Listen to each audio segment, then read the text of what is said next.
Saludos, buenos días. Aquí estamos, miércoles, mitad de la semana, miércoles 26 de enero. Hoy cumple 209 años. El hombre más comprometido con este proyecto de nación, señores, yo creo que ha parido esta tierra. Juan Pablo Duarte y Díez. Sí, señor.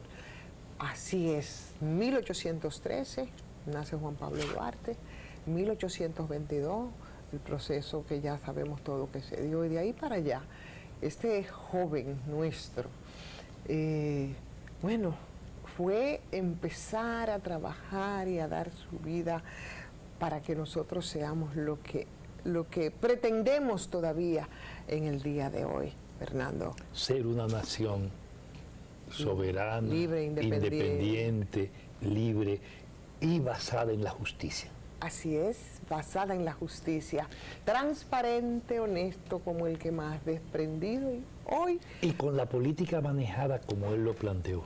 Y hoy los temas todavía siguen teniendo una principalía en términos de transparencia, de institucionalidad. Discutimos la corrupción, la hemos defendido y proclamado casi como un derecho fundamental. Y las discusiones que tenemos justamente en el día de hoy no tienen nada que ver con lo que fue el ideario de Juan Pablo Duarte. Definitivamente es así. O sea que, señores, hoy este 26 con muchos temas, pero sobre todo esa conmemoración del día de Juan Pablo Duarte, 26 de enero. Varios temas. Ahí estamos con Transparencia Internacional, dice que hemos avanzado. Por supuesto que todavía no nos salva a nadie de ocupar un lugar privilegiado dentro de los países más corruptos del mundo, ¿no? República Dominicana. Pero bueno, por lo menos avanzamos un poquito en términos de credibilidad o percepción, en un 30%, algunos elementos que ahí se conjugan con los que se había comprometido Luis Abinader. Qué camisa de once varas en la que se metió Luis Abinader cuando pues se comprometía precisamente a la transparencia. El tema de las altas cortes, el tema de la Cámara de Cuentas, algún nivel de independencia judicial, se ven como los elementos que han impactado para que nosotros le bajemos algo a ese lugar privilegiado de países corruptos. La comparación, claro está, con el 2019, con el 2020, pero lo que tenemos pendiente todavía es demasiado y por recorrer, oye, de verdad nos faltarán, yo no quiero pensar 209 años más desde el nacimiento de Juan Pablo Duarte, ¿no? Para nosotros tener un manejo adecuado de los fondos públicos, pensando en la colectividad, los que tienen el control, y los que administran y a los que nosotros designamos a través del voto y todo lo que ofrecen, prometen, dicen. Es una tarea pendiente, Fernando. Mira, a tan larga distancia del nacimiento del patricio, y pensando que él era un hombre que predicó con el ejemplo, hablando de transparencia como tú hablas, Juan Pablo Duarte llevaba cada pesito, no solo registrado y ordenado, sino que era capaz de ser tan racional como para devolver, sin que nadie le requiriera nada. Hoy, cuando tú comparas esta fecha con la información de Transparencia Internacional y la vinculas nada más a lo que está en discusión respecto de Punta Catalina, es como para irse de bruces. No. Antes de pasar a Punta Catalina, para tú vincular, espera, lo que estoy diciendo no es quedarnos, es lo que estoy diciendo, antes de llegar a Punta Catalina, en el día de hoy, haciendo ese mismo vínculo, cuando tú lo vinculas, por ejemplo, con lo que hoy nos dicen del caso de Odebrecht, donde lo poco que pudo salir más o menos señalado, tiene todas las posibilidades de salir total y absolutamente airoso, ¿ok? En un derroche, señores, aquí de corrupción, que yo creo que fue el detonante después de casi 20 años de inamovilidad social, para que saliéramos con marcha verde a pedir como un derecho fundamental no corrupción, no impunidad. Hoy, justamente hoy, lo que vemos nosotros respecto al caso de Odebrecht, que involucró 92 millones de dólares en sobornos a los dueños del país, a los que están llamados a hacer exactamente todo lo contrario de lo que hicieron. Claro, vamos a llegar a Punta Catalina y vamos a llegar a todo ese manto de opacidad. Pero es una negación realmente. Juan Pablo Duarte debe estar movilizando sus huesitos en su tumba. Cómo se manejan las cosas, que es justo donde quería llegar. Cuando se habla de sobornos de Odebrecht, tú le pusiste un número. La ley decía y dice cuánto tenía que pagar el que practicó soborno y quiénes debían pagar. Y había que conquistar de manera directa, sin hacer discusiones, el triple de hecho de lo que implicaban los sobornos. Sin embargo, cuando uno pasa balance... Nos fijaron los 92 millones y era mucho más, pero nada más tú le tienes que sumar, que es algo que está pendiente, que por cierto no se habla ya de Odebrecht 2.0, déjame decirte, ahora en la nebulosa del fideicomiso y de Punta Catalina como que se nos olvida que sí, Punta Catalina también tuvo sus que veres, Fernando, como dice la gente, ¿verdad?, con el caso de Odebrecht, y que son casi 40 millones que están en... Entonces, si tú a los 92 nada más le sumas los 39 millones de lo que se habla de Punta Catalina, sin esa multiplicación que tú haces, señores, los 92 millones son una chilata. Es una chilata, eso es ridículo. Es una chilata. Pero además, es que hablando de transparencia, cuando digo Punta Catalina, estoy hablando de Odebrecht, porque es que, ¿dónde está la auditoría que este gobierno prometió, que tiene 1 año y 4 meses? Increíble. La única auditoría que necesita 1 año y 4 meses para decidirla, porque para decidirla, porque ni siquiera para empezarla, es esta, la de Punta Catalina. Y además, ¿cómo ahora quieren hacer una suerte de cierre de la auditoría sin hacerla? Sin auditoría. ¿Por qué sin auditoría? Óyeme, como porque lo del fideicomiso es una manera de cerrar el camino de la auditoría. Pero un abogado me decía al aire, en un programa, que sí se hizo auditoría. Digo yo, pero tú no estás hablando de la auditoría maquillada que hicieron la pasada gestión. Porque hicieron, es verdad que hay una auditoría maquillada, que también es cuerpo del delito. Porque eso es cuerpo del delito. Entonces, ustedes de qué me están hablando, que hay auditoría, pero ¿cuál auditoría? Esa auditoría técnico-financiera de la que había hablado el ministro de Energía y Minas, que por cierto yo fuera el ministro y yo ni hablara. No, él definitivamente optó por mantener el puesto a cualquier precio y contra su propia palabra, su tradición y su ejemplo. Porque es que cuando habla pierde más credibilidad el señor Antonio Almonte. Yo no sé dónde irán los números, incluso me cuesta reiterarlos, pero que los reitere el gobierno, pero que los mantenga durante algunos meses más. Porque esto tiene que compararse, este crecimiento en nuestros niveles de transparencia, que habla Transparencia Internacional y que el gobierno promueve, tiene que ponerse en contraste con lo que efectivamente termine de pasar en las cosas por las que aparentemente le sube un poco el rating del gobierno en materia de transparencia. Que es a lo que tiene que echar mano, y por tanto el gobierno tiene la responsabilidad, señor, de esto quedar claro. Y parece que no hay forma de que el tema del fideicomiso quede claro. Pero es que vimos a Antonio Almonte, y tenemos que referir el nombre del ministro muchas veces, porque él es que ha estado haciendo una especie de media tours. Por ejemplo, cuando hablaba, porque eso sí, Fernando, yo no sé si te lo decía ayer, aquí 2 cosas nos han quedado claras. Nos hemos hecho casi expertos en 2 términos, cuál más raro de los 2. Fideicomitente. Y el otro es fiduciario. Enfiteusi y fideicomiso. Enfiteusi. O sea, enfiteusi es el contrato claro, cuando hablamos de Punta Catalina, 2 cosas. Enfiteusi, yo no había escuchado nunca la figura. Yo, claro, no soy abogado, no tenía por qué escucharla, no ando en esas lides, supongo que tú tampoco.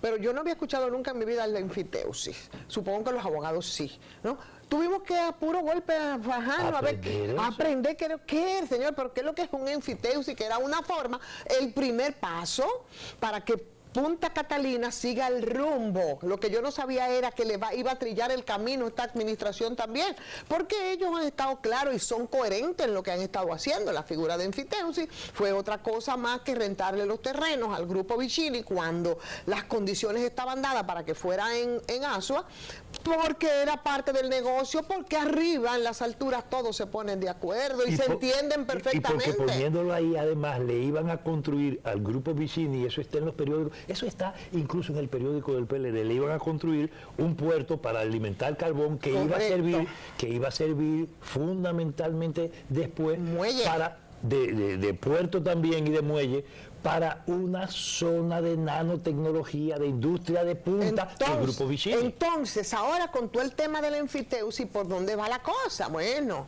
yo creo que ha sido una especie de encerrona para el presidente, que vuelvo y digo, tiene que seguir apostando a esa transparencia y aumentar con lo que se había comprometido, porque indiscutiblemente, y no, aunque no se ha dicho de manera oficial, las señales apuntan a que el presidente quiere la repostulación, que no se lo impide, la Constitución de la República, pero como estamos diciendo desde antes de ayer, de verdad, y la verdad que es increíble como yo coincido contigo en algunas cosas. Ayer lo repetíamos aquí y justamente esa es la onda. Vaya, no es verdad que fideicomiso más corrupción, más reelección, esa ecuación da imposible. Óyeme, esa es una ecuación que lo que te da es imposible, no es posible, pero es coherente. ¿Por qué? Porque ¿qué es lo que implica, por ejemplo, la figura de aquí, en este caso, del fideicomiso? ¿A quién se quiere favorecer? ¿Cuál es el gabinete del eléctrico aquí? ¿Quién es que lo conforman? ¿Cómo tú lo vinculas con la figura del Enfiteusi? Con los terrenos, con los dueños de los terrenos y con quién, en este caso, quién representa precisamente a ese grupo que, bueno, yo creo que es casi monopólico, ¿no? Con el tema de la energía, de la electricidad aquí en este país, ¿cierto? Entonces, es claro. Un comité técnico del fideicomiso integrado no solo por gente del negocio eléctrico, del sector privado, del CONEP y de la ADIE. Y encabezado y liderado... El comité técnico ese es el comité técnico del fideicomiso. Que juez y parte. Sí, y claro, la figura del fideicomitente adherente que dijo Antonio Almonte que era un error, bueno, pues es el pase seguro para que ellos hagan lo que quieran. Para comprar justamente acciones, porque además, ¿quién las va a vender? Si además la empresa que representa el Estado ahí está en proceso de liquidación, para dejar las cosas más también, que es la CDE, en un limbo. Entonces ellos van a venderse probablemente a sí mismos, porque son gente que están vinculadas, a ver si para que la gente lo entienda, son gente que están vinculada al negocio y en el contrato se les da la potestad para que ellos de manera... decidan todo. Todo. Y pueden decidir tanto que ellos pueden decidir incluso acciones que incluso estén en el mismo nivel del costo. Además, de Punta Catalina. Además, un órgano que no puede, lo que tiene superpoderes para lo que quiera, esa es una patente de corso para esos grupos. Como tú dices, sí, eso es, el comité técnico es la mejor expresión de... Es más, el comité técnico es Drácula. Es Drácula, así es. Sí, el comité técnico es Drácula. Si tú tomas en cuenta, mira, por ejemplo, hay un texto que ayer lo regalamos en el Senado de la República, que habla de lo que son 300 y tantos fideicomisos públicos, que aquí no existe la figura, en México. ¿Son ilegales entonces? Sí, eso es ilegal. Son ilegal. Porque eso nada más aquí hay como 11. Aquí hay 14 planteados, pero hay 2 que fueron juntos, Punta Catalina y el de Pedernales.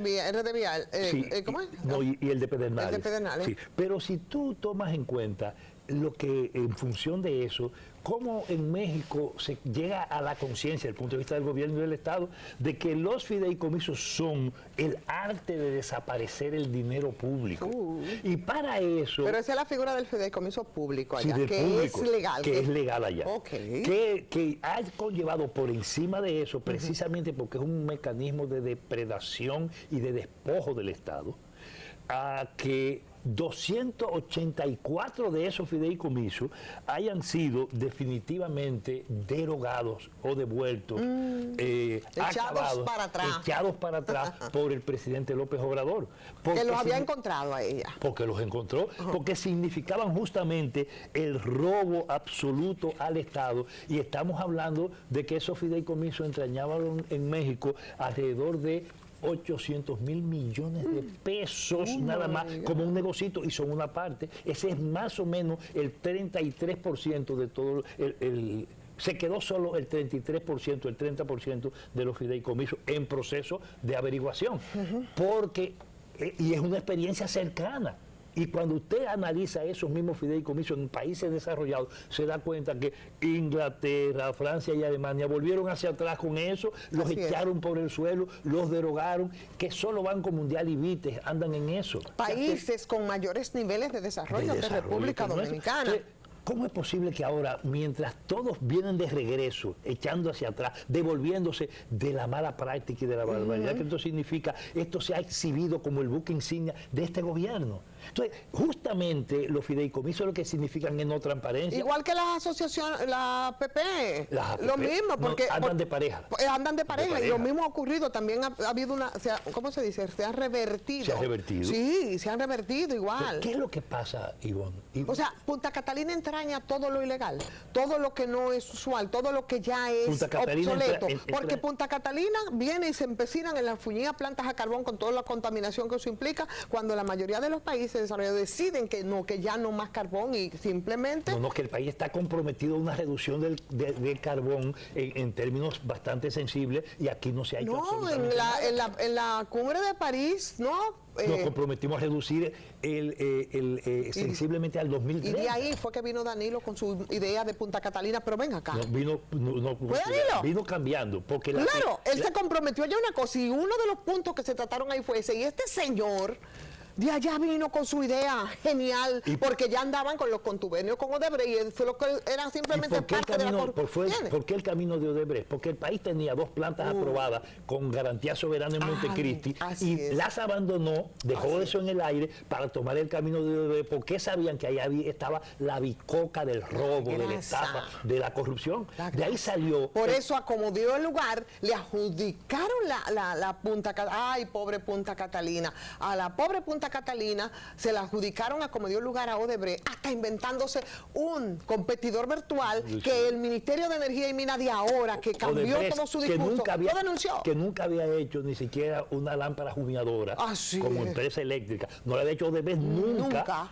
Sin embargo, salió y le ganó, y tuvieron de calificar la comisión técnica que encabezaba Isidoro Santana. Era la comisión técnica, ¿cómo se llama el otro? Que en ese momento no firmaron.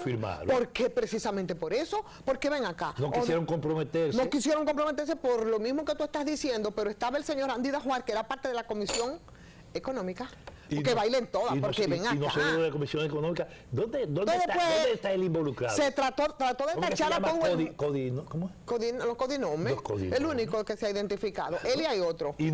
José Manuel Guzmán Ibarra también hay. Pero ocurre. Pero no se menciona porque no es tan famoso, ni además no es tan sagaz, digo yo, como el otro. Que todavía está pendiente si de manera efectiva, a propósito de todo lo que está pasando, el país se ha abierto ya a un proceso de nueva impunidad. Porque y entre ese fenómeno, los restos de lo que quedó anteriormente, la situación de Macarrulla y su involucramiento en procesos que nadie le quiere poner la mano, que ponen en juego hasta el trabajo de ética que aquí se está desarrollando, ponen en evidencia de que aquí estamos camino a un nuevo proceso de impunidad, cuyo corolario parece ser el fideicomiso. Porque si esto se aprueba, ¿sabe lo que implica?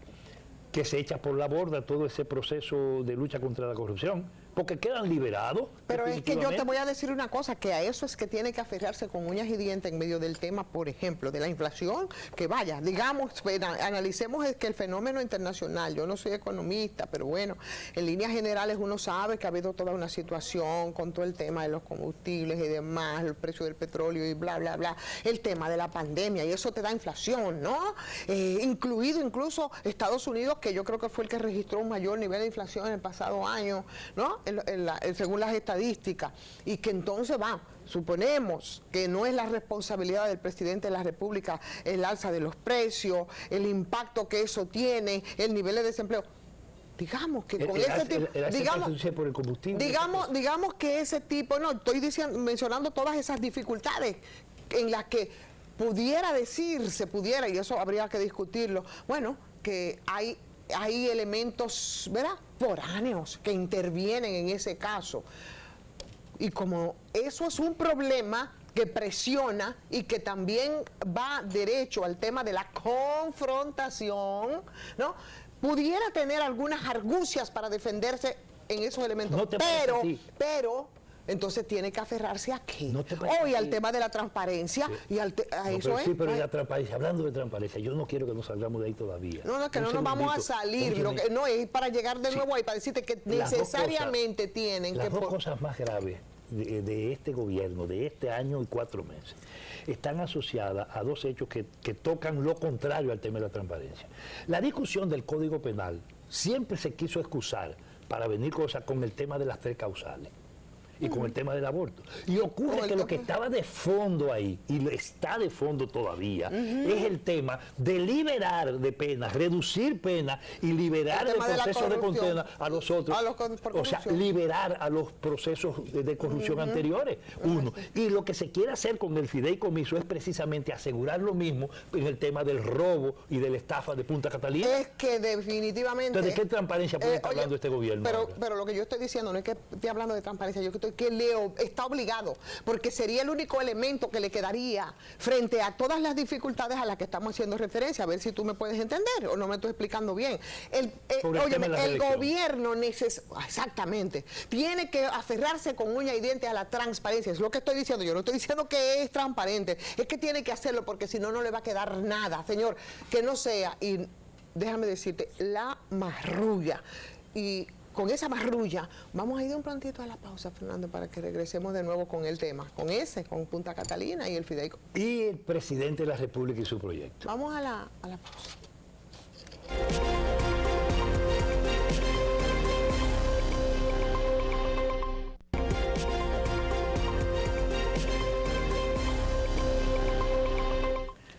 Bueno, señores, aquí estamos. Fernando, ¿tú no has visto hoy las publicaciones del gobierno? En el sentido de que, bueno, explicándole a la gente lo que es un fideicomiso. Parece como el libro de Coquito, como si el debate de todas maneras sea la figura del fideicomiso y no el contrato del fideicomiso, que no es lo mismo en este caso ni es igual. O sea, no es, porque bueno, eso es como tú bien explicabas, me decías ahora fuera del aire, el fideicomiso es lo mismo en todas partes. Entonces tú empezar a definir, tú sabes lo que es un fideicomiso, es algo que, y entonces tú lo pasas a un tercero y no sé cuál. Entonces eso no es de lo que se trata. Ahora, en este momento, la discusión no es esta. La discusión es diferente. No discutamos, no nos quieran confundir ni confundir el país, queriendo hacer una discusión de tipo conceptual sobre el fideicomiso. Claro, no. Dígame qué es el fideicomitente adherente. Lo podemos discutir como quiera. Ahora, explique por qué el Estado toma una empresa que le está dejando beneficio, busca un grupo de empresarios privados del sector, con el poder absoluto, le da poder absoluto, le entrega el manejo de la propiedad pública, le garantiza toda la discrecionalidad en el manejo de los recursos y lo autoriza además a poder vender las acciones al sector privado. Sin poner control en el monto incluso.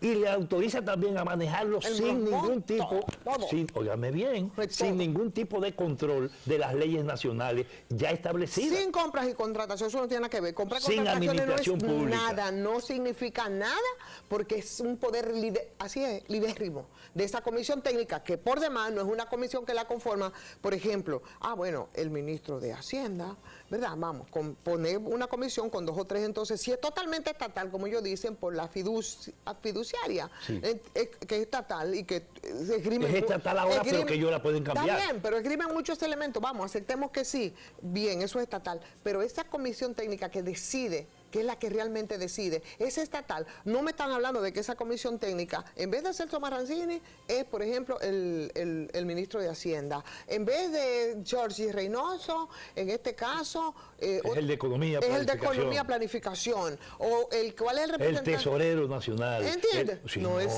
esto que estamos hablando. Pero óyeme, mira, son tan tramposos, oigan bien, oye bien, son tan tramposos que el año pasado se sometió una ley en la Cámara del Senado, se aprobó en el Senado y se mandó a la Cámara de Diputados, que toca el tema de los fideicomisos y que maneja las cosas efectivamente en forma distinta a como está planteado en el contrato. Y esa ley le hicieron modificaciones en la Cámara de Diputados y la meten en gaveta y no la siguen discutiendo y no la terminan porque le falta otra vista, otra discusión. Pero mientras tanto aguantan esa y se inventan a la velocidad del rayo el fideicomiso de Punta Catalina para asegurar que el fideicomiso sea aprobado y quede fuera de esa misma ley que ellos están haciendo. Son tramposos enteros.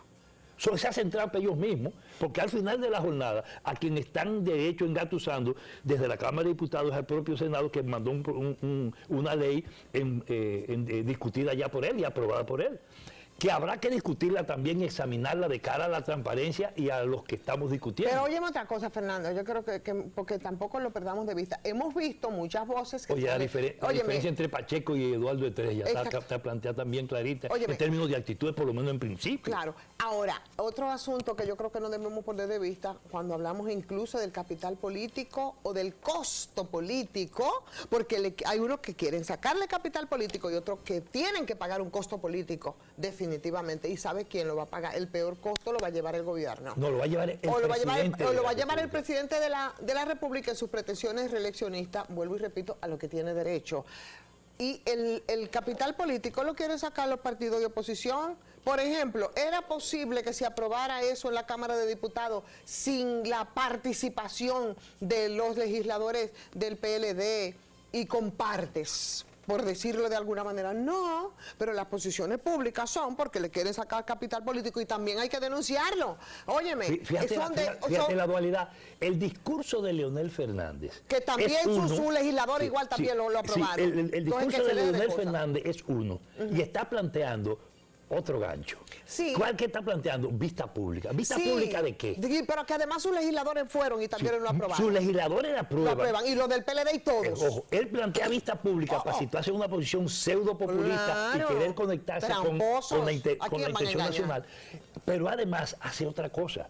Es que quieren engatusar al país presentándole que al discutirlo en vista pública se puede hacer algo. No, un contrato no es como una ley. Un contrato se aprueba o sencillamente se rechaza. Por tanto, cuando él habla de vista pública es para ganar simpatía y ponerse empático con la gente, mientras asegura que se le garantice que lo que hicieron sus diputados. Porque para Leonel Fernández lo más importante es la impunidad que va a garantizar la aplicación y la aprobación de ese fideicomiso. Entonces nosotros aquí en este país... Leonel lo que busca es impunidad. Claro, y lo mismo también el PLD y Leonel también, porque aquí nosotros, ¿qué es lo que deberíamos de estar discutiendo para ser coherentes? Deberíamos de estar discutiendo sobre la base de una auditoría, toda la estafa y tanto toda financiera como técnica. Lo que deberíamos estar hablando es de la estafa que hicieron, robo, del robo que hicieron en Punta la Catalina, administración que pasada. hicieron con Odebrecht, los sobornos y todo incluido. Pero ahora es como que en toda esta discusión nos olvidamos y se le quiere olvidar, perdóname Fernando, y se le quiere olvidar a muchos vocingleros y perifoneros del gobierno pasado. Óyeme, por eso es que tenemos que vivir recordando permanentemente lo que pasó y contextualizando desde el inicio de Odebrecht, qué pasó, de Punta Catalina, qué pasó y cómo es que llega Punta Catalina al punto que hemos llegado. Yo quiero introducir un elemento. No voy a olvidar, no vamos a perder de vista eso, no se puede perder de vista. Un elemento en dos partes que tiene que ver con algo que tú planteabas al principio, y escúchamelo.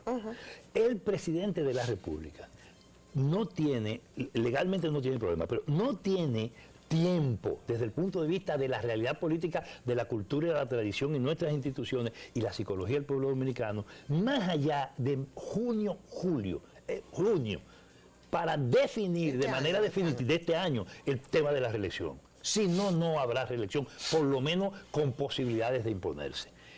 Y lo que está ocurriendo alrededor del tema de Punta Catalina, fideicomiso, impunidad y otros elementos del mismo tipo, incluyendo el tema minero, Barrigol y compañía, son problemas que están en contra de los compromisos que ha hecho el presidente de la República y el gobierno del PRM, y especialmente están en contra de lo que es el papel que juegan los grupos monopólicos que tienen el gobierno bajo secuestro y controlan políticamente, tienen convertido prácticamente en un prisionero al presidente de la República, que son esos grupos que son dueños del negocio, los que desde CONEP y ADIE controlan el sector eléctrico, gabinete, nuevo comité técnico del... Gabinete eléctrico. Gabinete eléctrico y comité técnico del fideicomiso, etcétera. Y además que controlan el propio Ministerio de Energía y Minas, porque fuera de Almonte, fíjate, que son los viceministros de Almonte y los funcionarios de Almonte y del sector eléctrico los que están en el comité técnico.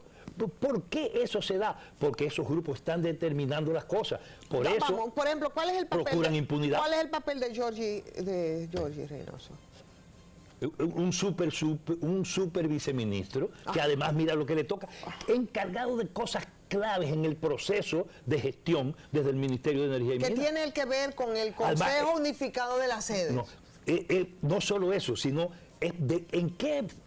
¿a qué negocio ha estado vinculado? Justamente al tema de la distribución de energía. Ha gravitado en ese sector con otros que tienen negocio ahí y que están articulados directamente a la dirección del CONEP. Eso es lo que está pasando. Todo eso lo vimos y lo discutimos en términos del pacto eléctrico, donde las discusiones terminaban incluso ofreciéndose batazos entre ellos mismos. Por ejemplo, en este caso, ¿dónde quedó el pacto eléctrico? Porque esa discusión debió de estar haciéndose en el seno del pacto eléctrico. Pero ocurre no solo en sino no. Incluso la propuesta del fideicomiso debió discutir. Pero el gobierno no planteó un diálogo nacional. Y empezaron y crearon una serie de mesas. Y una mesa especial era para discutir todo lo del sector eléctrico. ¿Y por qué el tema del fideicomiso no pasó por ahí? Eso se lo está alegando y sacando en cara al propio Miguel Vargas. ¿Por qué no pasó por ahí? Porque al final de la jornada lo que este gobierno es un actuante bajo la presión y el secuestro de esos grupos monopólicos que lo controlan. Aquí no gobierna el PRM, Ivonne Ferreras. Aquí está gobernando ese grupo, esa troika, ese sector oligopólico que conduce no solo el negocio en el país, sino que conduce además las instituciones. Por eso los roles. Ellos no han mandado ya nuevos intelectuales, dirigentes, no se han apoyado en nadie, son ellos directamente que están. Y son ellos los que están incluso preparándose directamente bajo nuevos formatos políticos y bajo intentos de nuevo liderazgo para hacer todo, para ser juez y parte, para dirigir los gobiernos formalmente. En los hechos, lo que está planteado para el presidente de la República es un desafío muy especial. Si el presidente quiere el camino de la reelección y si el presidente quiere mantener los niveles de popularidad y de respeto que ha tenido nuestra sociedad, con uñas y dientes, vuelvo al punto, al tema de la transparencia. Por tanto, tiene que adoptar medidas que impliquen echar hacia atrás esas cosas, y eso le plantea serios problemas con esos grupos de poder. Por eso, claro, es lo mismito que la reforma fiscal planteado, es diferente, es lo mismito, y él ha reculado y ha echado para atrás y ha postergado, pero era lo mismo. Aunque ha permitido que en la práctica se hagan las cosas. Han permitido cosas, porque en tanto el presidente no tenía salida con el tema de la reforma fiscal, no tenía salida. Y eso pasa con el fideicomiso. O era apretar también a ese sector cercano, poderoso, igualito que a la gente, o caminar y transitar con la gente. Si usted no quiere apostar a una situación, señor presidente, que plantee lo que tú insistes, el conflicto social, que ponga en juego los elementos de gobernabilidad en el país, de paz social, de crecimiento y de estabilidad institucional, usted tiene que ponerle freno a la voracidad de esos grupos monopólicos. Usted tiene que atender el reclamo de la gente de justicia y de libertad. Déjame entrevistarte, sin hacer un ejercicio de... No, eso no se vale. Sí, eso sí se vale. ¿Cuál es el vínculo, cuál es el compromiso, cuál es el nudo gordiano, verdad, del presidente con esos grupos? ¿Por qué tanto poder? ¿Por qué tanta decisión? Porque son empresarios...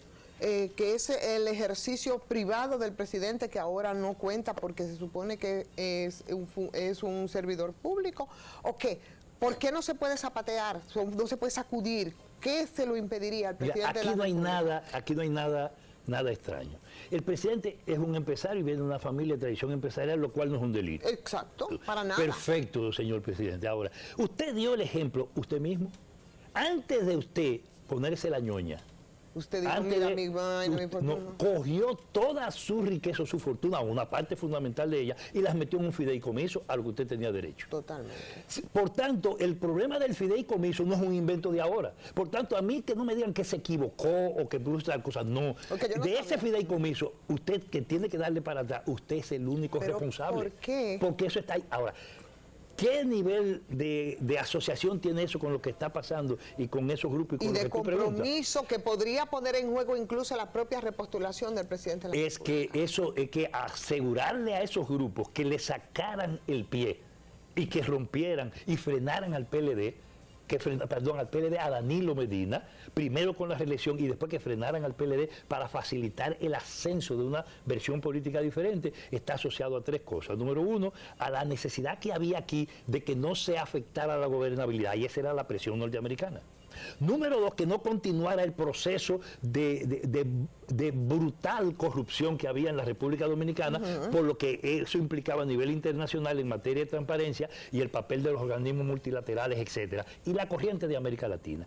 Y tercero, porque aquí se necesitaba crear un espacio transicional que permitiese reordenar la cosa para que no se generara un clima de ingobernabilidad en el país a partir de la confrontación social. Entonces, esa solución tenía que ser el PRM. Esos grupos oligárquicos lo entendieron. Y esa solución fue pactada con esos grupos. ¿A quién apoyó el grupo Estrella? Perdóname, Fernando, yo te estoy entrevistando. Sí, óyeme, eso fue pactado entonces con esos grupos. Pero claro que sí. Y esos grupos que no dan nada de gratis están cobrando. Pasando factura. ¿Con quiénes estaban los grupos hegemónicos que hoy tienen bajo secuestro este gobierno y encañonado al presidente de la República? ¿A quién apoyaban? Esos grupos por sus nombres. Cada uno. Los grupos tradicionales subordinados a ellos y esos tres grupos en específico. Estrella, Piccini, Rizek. ¿A quién apoyaron? No eran esos los grupos que apoyaron al PLD en todo su periodo. Esos grupos, para que la gente sepa, el grupo Estrella es el mismo grupo Odebrecht, que es parte del consorcio, que no es solo Odebrecht, ¿no? Está el grupo Estrella, Odebrecht, y el grupo, el más tranquilo, aparentemente es el grupo Rizek, porque es el grupo que está dedicado a bolsa. Entonces, ese es un grupo, ese es el grupo, de bolsa y el negocio del cacao por allá, por el Cibao. Los negocios financieros. Sí, bueno, sí. Ojo, no solo, porque ese grupo Rizek ha evolucionado también al sector eléctrico, porque ellos fueron los que se quedaron con Puerto Plata. Pero el otro grupo es un grupo que tiene el monopolio del sector eléctrico. Entonces, para que la gente sepa de qué es lo que estamos hablando. Son esos mismos grupos que siempre están guisando en todos los gobiernos, pero que ahora ellos decidieron colocarse en la delantera. Y además poner a sus propios representantes y sus socios en las funciones públicas. Y por eso esa barbaridad que están haciendo con el sector eléctrico, ellos están completando la obra. Que la iban a hacer de una forma, en principio tuvieron que hacer variaciones y ahora lo están haciendo. Claro que es completándola, como se está completando la obra con Punta Catalina, dio señales de para dónde iba y va derechito, sobre todo para ese sector, que es uno de los que conforman la troika, como dices tú, es uno de los que lo conforma, y ese proceso comenzó con el otro término raro que tuvimos que aprendernos, que se llama enfiteusis, porque eso no fue por obra y gracia, no, ni cayó del cielo así nada más, por supuesto. Lo que yo no creía era que esta administración iba a completar ese trabajo. El gran problema, y lo ha hecho no solo desde el punto de vista de las cosas que discutimos ahora, sino que lo ha hecho con el tema jurídico legal. El problema de las leyes, el problema de los reglamentos. La ley que toca el tema de fideicomiso, que está interrumpida hasta que aprueben, según ese plan, el fideicomiso de Punta Catalina. Los reglamentos de las mismas. La creación ahí en la Churchill, aquí en la Churchill, de ese superministerio que se llama Dirección de APP, Y el rol que esto juega y el vínculo APP-Fideicomiso en la lógica de acumulación capitalista hoy y de la política fundamental del gobierno, dice que este gobierno, fundamentado nada más en el manejo de finanzas y de dinero, ha creado las condiciones para completar lo que el PLD comenzó sin cambiarlo. Así es. Y este sí no tiene muchas alternativas. Ahora, eso se paga políticamente, presidente, y quien lo va a pagar se llama Luis Abinader Corona. Y el PRM. Entonces, ¿van a estar dispuestos a pagar ese costo? Esa es la gran pregunta. Que sigan con su fideicomiso para ver si el GA pela. Señores, se terminó el tiempo, así que mañana de nuevo, punto crítico. Tenemos ya 2 días, señores, que Punta Catalina, que fideicomiso, y cómo sustraernos, si es que todos los días son elementos nuevos. Si no lo tratamos, van a electrocutar el país definitivamente. Señores, hasta mañana.